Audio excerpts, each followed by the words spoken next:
그러므로 바로가 모세와 아론을 급히 불러들여서 말하였다. 내가 너희와 주 너희의 하나님께 죄를 지었다. 부디 이번만은 나의 죄를 용서하고 주 너희의 하나님께 기도하여 이 엄청난 재앙이 나에게서 떠나게 하여라. 모세가 바로에게서 물러나와 주님께 기도를 드리니 주님께서 바람을 가장 센 서풍으로 바꾸셔서 메뚜기 떼를 홍해에 몰아 넣으시고 이집트 온 땅에 메뚜기 한 마리도 남겨두지 않으셨다. 우리 다 같이 읽겠습니다. 그러나 주님께서는 바로가 여전히 고집을 부리게 하셨으며 바로는 여전히 이스라엘 자손을 내보내지 않았다. 아멘. 설교를 시작하면서요, 우리 영화 포스터 한 장 보여드리려고 합니다. 혹시 보일 수 있을까요? 네. 혹시 이 영화 보신 분 계신가요? 다크나이트? 저는 정말 제 인생의 인생 영화 중에 하나라고 꼽을 정도로 너무 재밌게 봤던 그런 영화입니다. 이 영화도 나온 지가 이제 좀 됐기 때문에 이 영화 안 보신 분들도 계실 거예요. 근데 이 영화 안 보신 분들도 우리 다음 장면, 다음 이미지 보여주시겠어요? 네. 이 영화에 나왔던, 그렇죠, 이 캐릭터는 다 기억하실 거예요. 다크나이트에 나왔던 누구죠, 이 사람? 네, 조커. 개인적으로 이제 10월 초가 되면 조커를 주인공으로 한 두 번째 솔로 무비가 나온다고 해서 저는 영화 팬으로서 굉장히 이 조커 2를 기다리고 있습니다. 제가 왜 갑자기 조커 이야기를 하냐면요, 오늘 악역 이야기를 하려고 해서 그렇습니다. 이 아마 소설이나 연극, 영화 같이 어떤 이야기 장르에 관심이 있으신 분들은 악역이 얼마나 중요한지를 잘 알고 계실 거예요. 모든 이야기를 통해서요, 사실 성경도 이야기죠. 모든 이야기를 통해서 그 이야기를 쓴 작가는 어떤 메시지를 전달하고 싶어 합니다. 그런데 작가가 메시지를 이야기에 뭘 통해서 전달할까요? 작가가 메시지를 전달하는 방법은요, 가장 자연스럽고 확실한 방법은 주인공의 역경을 극복하는 과정을 통해서 메시지를 전달합니다. 예를 들면 뭐 이렇게 자연 환경, 자연 재해를 중심으로 한 영화는요, 주인공이 그 자연 재해를 극복하는 그 과정을 통해서 작가의 메시지가 전달되죠. 자, 그런데 대부분의 영화나 대부분의 소설이나 이야기에서 주인공이 극복해야 하는 역경은 뭐냐면요, 바로 사람입니다. 저런 악역 같은 흔히 극에서 얘기하는 반동 인물들, 그런 악역을 극복하면서 그 과정을 통해 작가의 메시지가 전달되죠. 그래서 악역을요, 여러분, 좀 입체적으로 그렇게 그리면요, 좀 악역을 좀 재미있게 만들면, 악역을 독특하고 개성 있게 만들면, 그러면 이 이야기를 통해서 전달하려고 하는 메시지도 더 깊어지고 풍성해지고 흥미로워집니다. 그래서 저 다크나이트 영화가 대박을 쳤던 거예요. 배트맨이라고 하는 주인공이 매력적이어서도 저 영화가 재밌었지만 악역이었던 조커가 굉장히 다채롭고 깊이가 있는 악역이었기 때문에 그래요.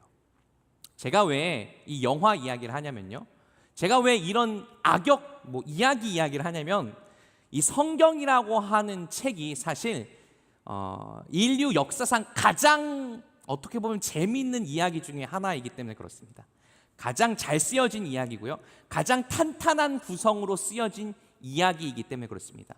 그리고 이 성경의 이야기를 통해서도 하나님께서는 오늘 우리에게 분명한 메시지를 전달하려고 하십니다. 특별히 오늘 본문인 이 출애굽기의 이야기, 이 출애굽기의 주인공은 누구죠? 물론 하나님이 주인공이기도 하지만 출애굽기의 주인공은 이집트에서부터 이스라엘 백성을 탈출시키는 그 사명을 맡았던 모세입니다. 모세가 주인공이라고 한다면 출애굽기의 악역은 누굴까요? 모세와 이스라엘 백성들의 탈출을 막는 파라오가 바로 악역입니다. 자, 오늘은 이 출애굽기 이야기를 악역인 파라오를 중심으로 읽어보려고 합니다. 파라오의 인생을 통해서, 바로의 인생을 통해서 하나님께서는 오늘 우리에게 무슨 메시지를 전달하고 싶으신지 그걸 함께 알아보려고 해요. 자, 일단 이 파라오가 이 출애굽기 이야기에서 어떤 역할을 하고 있는지를 좀 알려면 출애굽기 이야기의 전체적인 흐름을 한 번만 살펴봤으면 좋겠습니다. 이 이집트에 이스라엘 백성들이 내려갔죠. 내려가서 처음에 내려갈 때는 야곱의 가족들이 한 70명 정도가 이집트로 내려갔어요. 그런데 시간이 수백 년 지나니까 어떻게 됐어요? 그렇죠? 이스라엘 백성들이 부족에서 한 민족으로 성장했습니다. 사람이 엄청 많아졌어요. 수십만 명, 수백만 명이 됐습니다. 자, 이렇게 이스라엘 백성들이 많아지니까 이거에 위기감을 느꼈던 이집트의 왕인 바로가 또는 파라오가 이스라엘 백성들을 괴롭히기 시작합니다. 이스라엘 백성들 괴롭혀서 그들이 더 이상 애를 못 낳게, 아이를 낳지 못하게 강제 산하 조절 정책을 시행해요. 그런데 이스라엘 백성들은 그럼에도 불구하고 자녀가 더더욱 많아졌습니다. 그래서 파라오가 이스라엘 백성들을 강제 노역을 통해서 아예 자녀를 낳지 못하게 더더욱 힘들게, 더더욱 고통스럽게 그들의 목숨을, 삶을 옥죄기 시작해요. 하나님께서 이스라엘 백성들의 신음을 들으시고 모세를 이스라엘 백성들을 탈출시킬 리더로 그 모세에게 사명을 주셨죠. 모세가 받았던 사명은 이겁니다. 너 모세야, 이집트의 왕인 파라오한테 가서 그 파라오한테 내 명령을 전달해. 모세가 이집트 왕이었던 파라오에게 전달해야 할 하나님의 명령은 이거였습니다. 아주 심플해요. 내 백성을 보내라. 내 백성을 자유롭게 하라. 내 백성을 건들지 말아라. 자, 그런데 문제는 파라오가 이렇게 하나님의 명령을 들을 때마다 어떻게 했어요? 아주 단호박으로 단칼에 거절했습니다. 나는 하나님 여호와에 대해서 들어본 적이 없는데, 야 모세야, 난 네가 말하는 그 신 들어본 적도 없어, 이러면서 아주 단칼에 거절했어요. 그리고 그렇게 거절할 때마다 하나님께서는요, 이 파라오의 마음을, 바로의 마음을 돌리시고자 이집트에, 그리고 바로에게 재앙을 내리셨습니다. 자, 그래서 이 출애굽기 전반부에는요 10번의 재앙이 반복됩니다. 그리고 10번의 재앙이 반복될 때마다 하나님과 파라오 사이에 비슷한 패턴이 반복돼요. 어떤 패턴? 파라오가 하나님의 말을 안 듣고 하나님께서는 이 파라오를 징계하시고 재앙을 내리시고, 그리고 재앙을 경험한 파라오는 오늘 본문 말씀에서 읽었던 것처럼 잠깐 동안 회개하는 척을 한 다음에 다시 고집을 부려서 하나님의 말씀을 듣지 않는 그런 패턴이 계속 반복됩니다. 그래서요, 출애굽기 이야기를 한 번쯤 읽어보신 분들은 좀 뻔하다는 생각을 하실 수도 있어요. 왜요? 10번의 재앙이 반복될 때 그 다음에 파라오가 뭐 할지 예측되거든요. 아, 파라오가 재앙을 당했네? 아, 그럼 약간 회개하는 척을 하다가 또 고집을 부리겠네? 라고 하는 게 빤히 예측됩니다. 자, 그런데 이런 반복적인 패턴을 계속 보고 있으면 질문이 생기죠. 어떤 질문이냐? 이런 질문입니다. 아니, 하나님은 애초부터 이집트에 좀 센 재앙을 내리면 안 되는 거였나? 파라오가 10번째 재앙을 경험하고 난 뒤에 이스라엘 백성을 드디어 내보내주게 됩니다. 10번째 재앙이 뭐였는지 아세요? 이집트의 모든 첫 번째로 태어난 것, 동물과 사람을 포함한 모든 첫 번째로 태어난 것이 다 죽는 엄청나게 끔찍한 재앙이었습니다. 그 재앙을 경험하고 난 다음에 파라오가 드디어 정신 차리는데, 아니 하나님이 애초부터 처음부터 좀 강도가 센 걸로 파라오한테 확 정신을 차리게 하셨으면 그 앞에 9개의 재앙은 당할 필요도 없었을 텐데 왜 하나님은 비효율적으로 총 10번의 재앙을 당하게 하신 걸까? 라고 하는 질문이 생기죠. 자, 그런데 이 10번의 재앙이라고 하는 걸 조금 관점을 달리해서 봐야 됩니다. 10번의 재앙이 아니라 사실 다른 거예요. 자, 요 관점을 달리하기 위해서 제가 이야기 하나만 들려드릴게요. 혹시 초등학교 때 여러분 일기 써본 적 계세요? 있으세요? 저희 그 아기들이 이제 일기를 쓰는 나이가 됐습니다. 요즘은 그런데 좀 학교가 좋아져서 그런지 일기를 매일 쓰진 않더라고요. 근데 저는 어렸을 적에, 좀 라떼 같지만 죄송합니다, 어렸을 적에 일기를 매일 써야 됐습니다. 그래서 아침에 제 기억으로는 학교에 딱 가면 그 반장이 해야 하는 중요한 일이 반 모든 아이들의 일기를 이렇게 걷어다가 선생님 책상에 올려놓는 그 일이 반장의 중요한 업무였던 것 같아요. 그런데 여기에 일기를 자주 써오지 않는 아주 못된 버릇을 가진 도연이라는 아이가 있다라고 한번 쳐봅시다. 도연이가 일기를 너무 안 써오니까 그 반의 선생님이 마음을 먹으셨어요. 야, 도연아, 네가 일기를 안 써올 때마다 선생님은 너 일기 쓰게 만들 거야. 너 일기 써야 돼. 이거 꼭 해야 되는 거야. 네가 일기를 안 써올 때마다 선생님이랑 같이 학교 끝나고 남아서 일기 다 쓰고 가면 어때? 라고 이야기하셨어요. 자, 그런데 도연이가 그 다음날 일기를 안 써왔습니다. 그래서 선생님이랑 남아서 일기를 쓰고 왔어요. 그 다음날도 일기를 안 써왔어요. 이게 총 몇 번이 반복됐냐면 10번이 반복됐습니다. 그리고 선생님은 그럴 때마다 도연이랑 선생님의 업무가 다 끝났는데도, 학교 방과 후가 시간이 늦었는데도 그냥 도연이랑 같이 잠자코 일기를 쓸 때까지 기다려 주셨어요. 그런데 여러분, 누군가가 와서 이 선생님한테 선생님 그거 가혹행위 아니에요? 라고 말한다면 여러분 그 선생님한테, 그 사람한테 여러분 뭐라고 하시겠어요?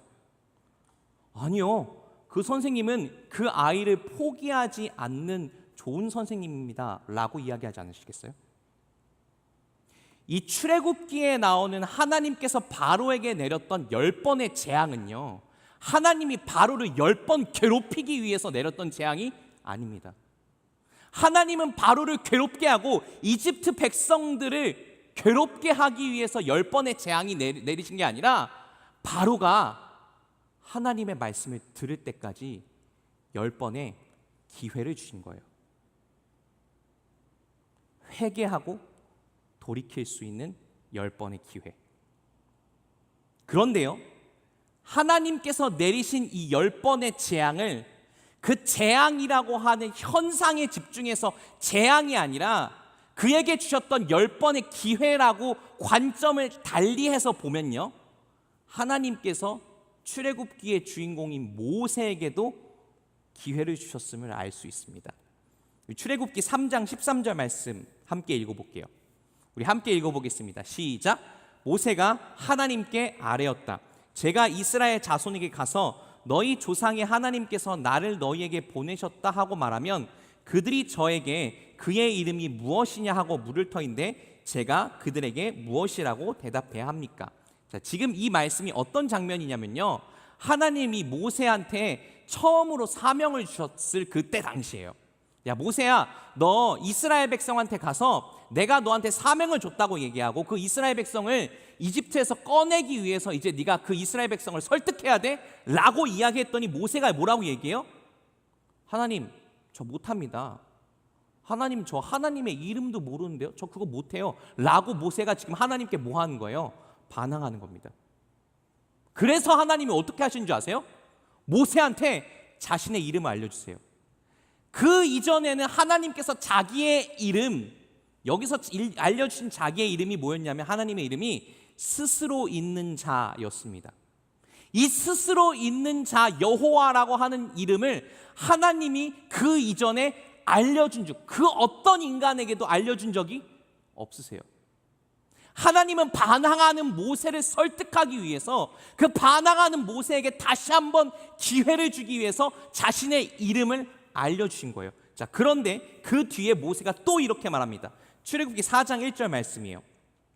그러나 모세는 이렇게 말씀드렸다. 제가 읽을게요. 그들이 저를 믿지 않고 저의 말을 듣지 않고 주님께서 너에게 나타나지 않으셨다 하면 어찌합니까? 모세가 또 하나님한테 반항합니다. 뭐라고 얘기하면서 반응해요?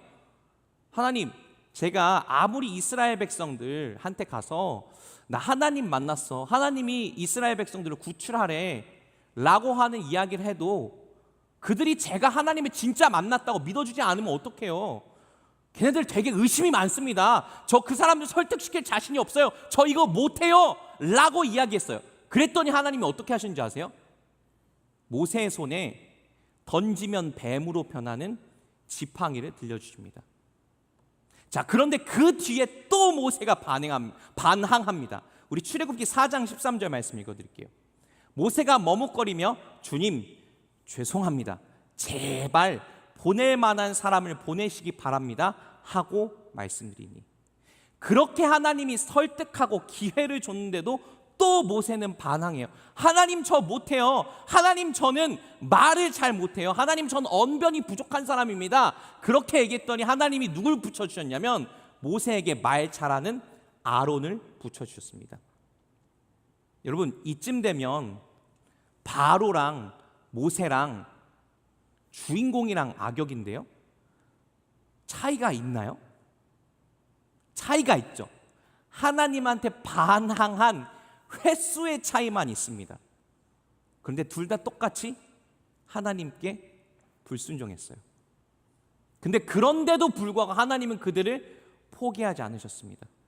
하나님은 이집트의 왕이었던 바로에게 10번의 재앙, 아니 10번의 재앙이 아니죠, 10번의 기회를 주시면서 하나님의 말씀에 순종할 수 있는, 하나님의 말씀을 들을 수 있는 기회를 주셨고요, 하나님께서 내려주신 그 사명을 거절하고 있던 그 모세에게도 하나님께서는 그를 계속해서 설득하시면서, 자, 여기 지팡이 있어, 내 이름도 알려줄게, 내가 너에게 너의 그 사명을 감당할 수 있는 형도 붙여줄게, 동역자도 붙여줄게 하면서 하나님께서는 모세에게도 다시 한번 기회를 주셨어요. 왜일까요? 왜 이렇게 자꾸 기회를 주시는 걸까요?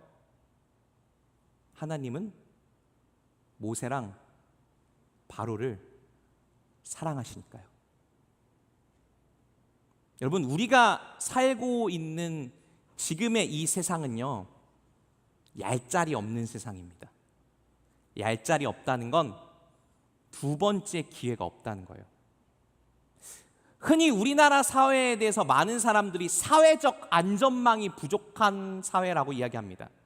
이 사회적 안전망이란 말이 너무 어렵죠. 쉽게 말하면 우리나라 사회에서 사업을 하다가 실패하면 인생이 나락으로 간다는 거예요. 직장을 다니다가 잘리면 인생이 나락으로 간다는 거예요. 우리가 살고 있는 이 땅은요, 두 번째 기회를 허락하지 않는 그런 시대입니다. 그런데 이 시대를 살아가는 우리에게 하나님은 늘 우리에게 말씀하세요. 너에겐 두 번째 기회가 있어. 아니, 나는 너에게 두 번째 기회가 아니라 세 번째 기회도 주고 네 번째 기회도 주고 다섯 번째, 여섯 번째, 일곱 번째, 여덟 번째 무한정의 기회를 줄 거야. 왜? 나는 너를 사랑하니까. 주님께서 우리를 그렇게 사랑하시는 것처럼 우리도 그 주님의 사랑에 젖어서 우리를 포기하지 않고 그렇게 기다리고 다시 기회를 주시는 그 하나님의 사랑에 젖어서 사는 우리 인생들이 되길 축복합니다. 자, 그렇다면요, 두 번째로 바로는 그렇다면 이렇게 하나님께서 바로를 끝까지 기다려주시고 인내했을 때, 그에게 다시 한번 기회를 주셨던 그때에, 그렇다면 파라오는 어떻게 그 하나님의 사랑에 반응했어야 맞는 걸까요? 우리 출애굽기 10장 20절 말씀을 읽어볼 건데요, 아주 이 10장 20절이 출애굽기를 읽는 사람들을 고민하게 만드는 구절입니다. 우리 함께 읽어보겠습니다. 시작. 그러나 주님께서는 바로가 여전히 고집을 부리게 하셨으며 바로는 여전히 이스라엘 자손을 내보내지 않았다. 아멘. 자, 이 구절만 딱 읽어보면요, 무슨 생각이 드냐면 바로가 고집을 부리는데 하나님께서 바로를 고집을 부리게 만드셨네. 그러면 바로가 하나님의 말씀을 듣지 않은 것에는 바로의 책임이 있다는 거예요, 없다는 거예요? 없다는 거 아닌가? 라고 하는 생각이 들 수 있습니다. 바로는 꼼짝없이 하나님의 손에 붙들려서 꼭두각시가 돼서 하나님이 이스라엘 백성을 내보내라라고 하는 명령을 할 때마다 그냥 계속해서 불순종하는, 하나님의 말씀 앞에 고집만 부리고 있는 선택을 할 수밖에 없었던 거 아닌가? 바로에게는 자유의지라는 게 없었던 게 아닌가? 라고 하는 생각이 들 수 있습니다. 자, 그런데요, 진짜 그럴까요? 바로는 하나님의 명령 앞에 계속 불순종하는 선택만 할 수밖에 없었던 걸까요? 자, 여기에 대한 이 질문에 대한 해답을 찾으려면요, 성경 속에서 바로와 똑같은 처지, 바로와 비슷한 길을 걷고 있었던 사람들이 하나님이 재앙을 내리실 때마다 어떻게 반응했는지를 좀 봐야 됩니다. 우리 출애굽기 9장 34절에서 바로와 똑같은 처지에 있었던 사람들 이야기를 좀 찾아볼게요. 함께 읽어보겠습니다. 시작.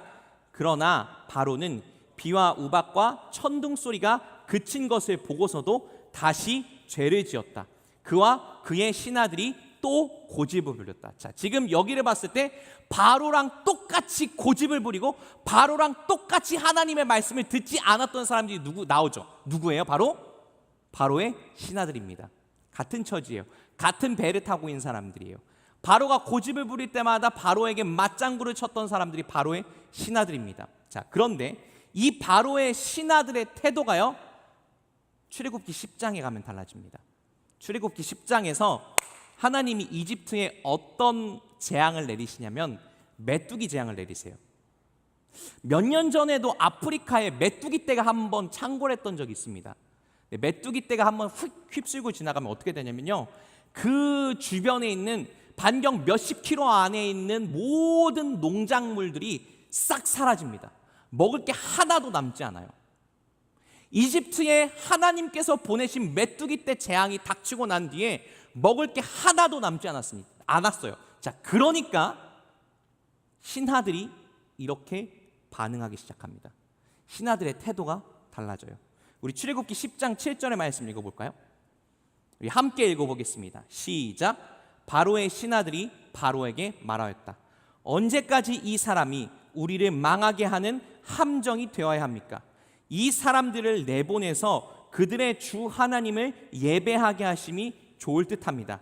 임금님께서는 아직도 이집트가 망한 것을 모르고 계십니까? 지금 바로의 신하들이 뭐라고 얘기해요? 여러분, 지금 왕한테 대드는 거예요. 사실 이때의 파라오, 이때의 바로는요, 우리가 생각하는 민주주의 국가의 지도자랑은 전혀 다릅니다. 사실상 신이에요. 바로가 말하면 그게 곧 법입니다. 바로가 법을 세워놓고 야, 그 법 취소해 라고 하면 그 말 한마디로 법이 사라지는 그런 무소불리의 권력자가 바로였어요. 그런데 그 바로한테 신하들이 이렇게 얘기합니다. 아니 왕이시여, 우리 이집트 망했습니다. 그냥 모세가 말하는 대로, 저 모세의 하나님이 말하는 대로 저 이스라엘 백성들 내보내주면 안 됩니까? 라고 얘기해요. 뭐 한 거예요? 마음이 바뀐 거예요. 하나님께서 주셨던 그 재앙이 아니라 기회라고 했죠.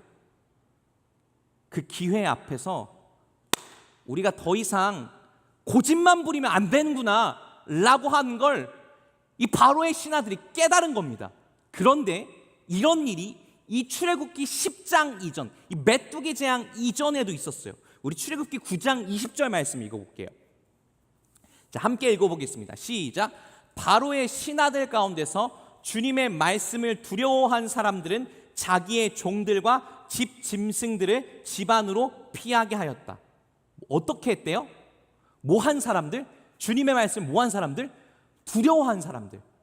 여러분, 저 신하들은 사실 하나님 안 믿는 사람들이에요. 그런데도 재앙을 경험한 다음에 저들이 말하는 저 여호와 하나님이란 분이 실제로 있는 분이구나, 저분이 진짜구나, 저분은 진짜 살아있는 신이구나 라고 하는 걸 깨달은 바로의 신하들은 하나님이 기회를 주실 때 하나님의 말씀을 두려워하기 시작했대요. 그리고 그 하나님의 말씀에 순종해야 되겠다라고 하는 걸 깨닫기 시작했다고 성경은 말합니다. 여러분, 그런데요, 바로는 그 10번의 기회를 하나님께서 주시는 동안 계속해서 고집스럽고 계속해서 자기의 생각을 바꾸지 않고 계속해서 하나님 앞에 불순종하는 선택을 했어요. 그런데 그것과 달리 처음에는 한통속이었지만, 처음에는 바로와 같은 배를 탔지만, 처음에는 바로와 마음을 같이 했지만 하나님의 그 기회 앞에서 마음을 달리 먹은 바로의 신하들은 하나님의 말씀에 순종하는 선택을 하기 시작했습니다. 하나님께서 우리에게 기회를 주세요. 우리가 때때로 하나님을 떠나려고 할 때가 있죠. 때때로 예배를 드리다가 하나님, 내가 이제 그 반복적으로 짓던 죄 더 이상 짓지 않겠습니다. 하나님, 내가 이제 하나님의 길로 살아가겠습니다 라고 마음을 딱 먹었어요. 그런데 이 예배당 문 바깥을 나가면 마음이 획가닥 바뀌어버릴 때가 있습니다. 그렇게 우리가 하나님께 결단하고 다시 죄를 짓고 하나님께 다시 결단하고 다시 넘어지는 그런 반복적인 패턴을 반복할 때 하나님, 우리가 끝까지 그 패턴을 반복하지 않을 수 있도록 기회를 주시고 기다려 주시는데, 그렇게 우리를 기다려 주시고 우리에게 다시 한번 기회를 주시는 하나님 앞에서 우리가 해야 할 선택은 뭘까요? 바로 바로의 신하들처럼 하나님의 말씀을 두려워하는 것입니다. 하나님의 말씀에 순종하는 것이라는 걸 꼭 기억하는 우리 모두가 되길 축복합니다. 자, 그런데요, 마지막으로 문제는 우리가 그렇게 하나님 앞에 순종을 선택하고 싶어도, 하나님께서 우리에게 기회를 주실 때마다 우리의 마음을 하나님께로 다시 돌리고 싶어도 그렇게 하지 못하게 만드는 방해물들이 있다는 거죠. 자, 우리의 순종을 방해하는 장애물들이 무엇인지를 좀 살펴보려고 합니다. 자, 그 장애물들의 정체를 두 글자로 이렇게 이야기할 수 있을 것 같아요. 우상. 우상이라고 하는 건요, 다른 종교의 어떤 신적인 존재들만을 의미한 게 아닙니다. 우상은 내가 내 인생에서 하나님보다 더 중요하다고 믿는 것들이에요. 내가 하나님보다 더 의지하고 하나님보다 더 사랑하는 것들이 바로 우상입니다. 그래서 하나님께서 바로에게 이집트에 10번의 재앙을 내리셨던 중요한 이유 중에 하나는요, 바로 바로가 믿고 있었던 이집트의 우상을 깨뜨리기 위해서였습니다. 바로가 신뢰하고 있었던, 바로가 의지하고 있었던 그 믿는 구석들을 하나님은 깨뜨리고자 10번의 재앙을 내리셨던 거예요. 자, 요게 지금 무슨 소린지 구체적으로 안 느껴지시죠? 자, 이미지 한번 보여주세요. 자, 요게 지금 개구리, 이파리, 가축의 죽음, 저게 10개의 재앙들입니다. 자, 그런데 그 옆에 이상한 얼굴이랑 그 다음에 이상한 이렇게 말들이 써 있죠. 저 이상한 얼굴과 이상한 말들이 뭐냐면 이집트의 신들입니다. 이집트는 다신교 국가였어요. 이집트 신화에 신들이 굉장히 많습니다. 그런데 하나님이 재앙을 하나 내리실 때마다 그 재앙을 통해서 이집트의 우상 하나하나가 다 거짓된 신들이라는 걸 하나님이 폭로하셨던 거예요. 예를 들어서 맨 첫 번째 하나님께서 내리셨던 재앙이 뭐냐면 피라고 써 있죠. 이집트 사람들이 다 먹고 사는데 너무나 중요한 역할을 했던 나일강, 그 나일강이 피로 변했습니다. 자, 이 재앙을 통해서 하나님께서 심판하신, 허상이라고 폭로하신 우상이 바로 뭐였냐면요, 나일강의 신이었던 크눔이라고 하는 신입니다. 그리고 여러분, 혹시 이집트 문화에 대해서 관심이 있으신 분들은 이집트에서 죽음의 세계, 죽음 이후의 세계가 굉장히 중요하다는 거 알고 있으실 거예요. 이집트 왕 피라미드를 짓잖아요. 그 피라미드를 짓는 이유도 뭐예요? 왕이 죽음 이후에도 영원한 삶을 누릴 수 있도록 피라미드를 짓는 거죠. 그래서 이집트에서 죽음의 신이 굉장히 중요합니다. 하나님께서 맨 마지막 모든 첫째로 태어난 것들에 다 죽음을 통해서 심판하신 이집트의 우상이 뭐냐면 바로 이시스라고 하는 이집트 사람들이 가장 중요하게 생각했던 우상 중에 하나입니다. 하나님께서는요, 바로가 믿고 있었던 구석들을 10개의 재앙을 통해 하나하나 깨뜨리셨습니다. 바로는 아마 이렇게 생각했을 거예요. 아, 강이 피로 변했네. 크눔이라고 하는 우상이 무너졌네. 난 또 다른 믿을 구석이 있어. 그 다음 우상을 믿으면 되지. 아, 그 다음 우상은 버텨낼 수 있겠지. 바로에게 믿는 구석이 하나씩 있었습니다. 그런데 하나님은 10개의 재앙을 통해 바로의 믿는 구석들, 하나님보다 바로가 더 신뢰했던 것들, 의지했던 것들을 하나하나씩 깨뜨리셨어요. 이 바로의 이야기를 들으면서 아마 많은 분들이 저는 교회 다니는데요, 저는 뭐 저런 우상 같은 거 섬기지 않는데요, 저는 다른 종교 뭐 절이든 뭐 어디 이슬람 모스크든 한 번도 가본 적이 없는데요, 전 다른 종교랑 전혀 상관이 없습니다 라고 생각하실 수도 있습니다. 여러분, 우리가 살고 있는 이 시대의 우상들은요, 종교의 모습을 가지고 찾아오지 않습니다. 우리가 살고 있는 이 시대에 더 강력하고 더 교묘한 우상들은 종교의 모습이 아니라 우리가 사랑하고 좋아하는 것들, 우리가 매력을 느끼는 것들의 모습을 갖고 찾아옵니다. 리처드 포스터라고 하는 영성가는요, 우리가 살고 있는 이 시대 가장 강력한 힘을 가진, 그러나 가장 교묘한 우상들 3가지를 이렇게 꼽습니다. 돈, 섹스, 권력.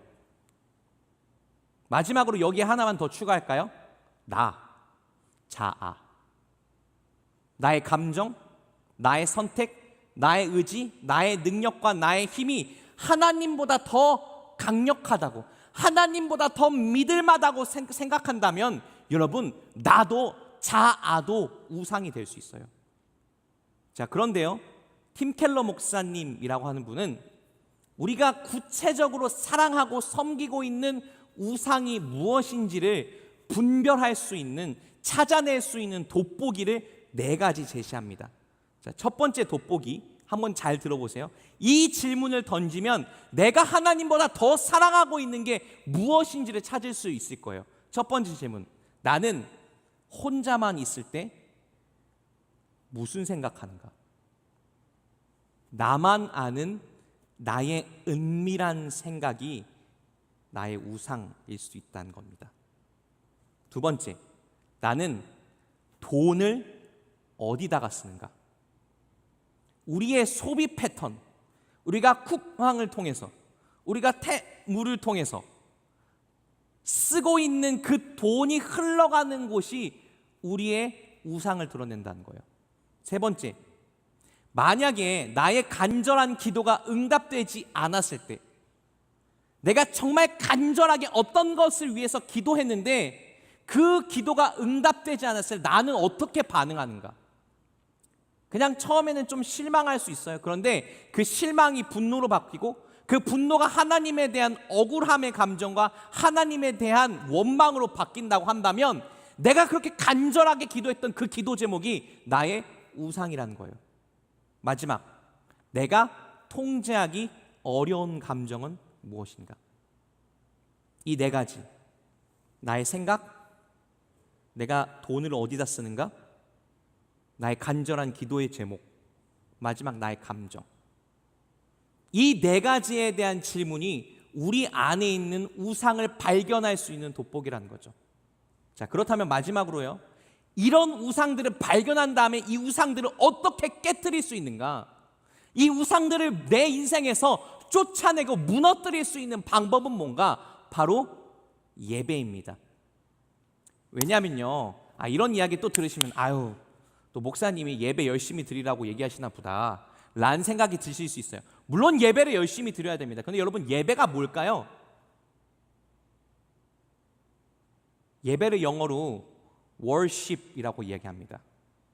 worship이라고 하는 단어는 가치를 뜻하는 worth라고 하는 단어에서 나왔습니다.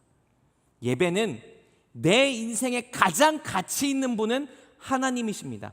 내 인생의 가장 높은 우선순위는 하나님이십니다. 내 인생에서 가장 중요한 분은 하나님이십니다 라고 고백하는 그 행위가 예배예요.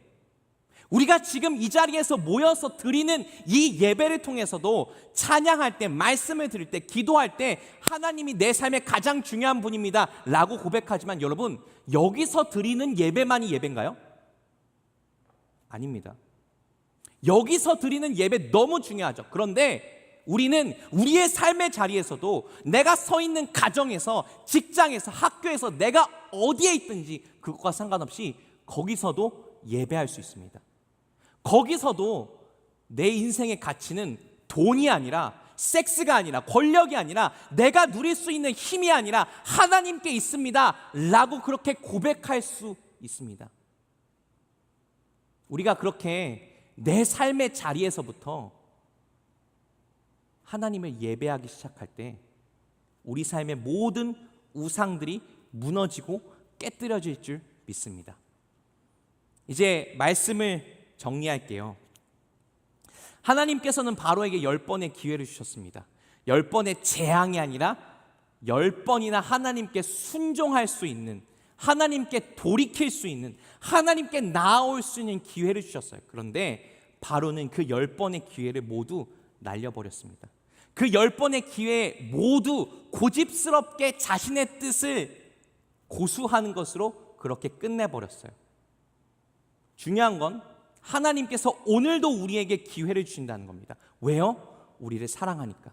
우리가 내 안에 있는 우상을 깨뜨리고 내 안에 있는 하나님보다 더 중요해졌던, 내 삶에서 하나님보다 더 높은 우선순위에 있던 것들을 무너뜨리고 하나님만 소중히 여기는 인생을 살아가길 원하세요. 근데 여러분, 중요한 건 이겁니다. 왜 우리가 우상을 깨뜨려야 될까요? 누구 좋으라고? 하나님 좋으라고요? 우리가 하나님을 사랑한다고 해서, 우리가 하나님만 예배한다고 해서 하나님의 이름이 더 높아지나요? 아닙니다. 하나님의 이름은 이미 높으세요. 하나님께서는 부족한 것이 전혀 없으신 분입니다. 우리가 하나님만 예배하고 하나님만 사랑하고 내 삶의 다른 우상 대신에 하나님만을 내 인생의 우선순위로 삼아야 되는 가장 중요한 이유는요, 바로 우리 때문입니다. 돈에 매이지 않고 내 인생의 다른 우상들에 매이지 않고 하나님께만 매여서 살아갈 때 우리 인생이 참 자유를 얻을 수 있게 되길, 인생이 참 자유를 얻을 수 있게 되기 때문에 그렇습니다. 부디 오늘 우리 모두가 우리를 그렇게 사랑하시는, 우리에게 다시 한번 기회를 주시는 그 하나님, 그 뜻에 매여서, 그 사랑 가운데 매여서 모든 우상으로부터 자유로워진 참 자유의 인생을 누릴 수 있게 되길 축복합니다. 우리 시간 주신 말씀을 마음에 새기면서 함께 잠깐 기도했으면 좋겠습니다. 우리 이렇게 기도하면 어떨까요? 주님,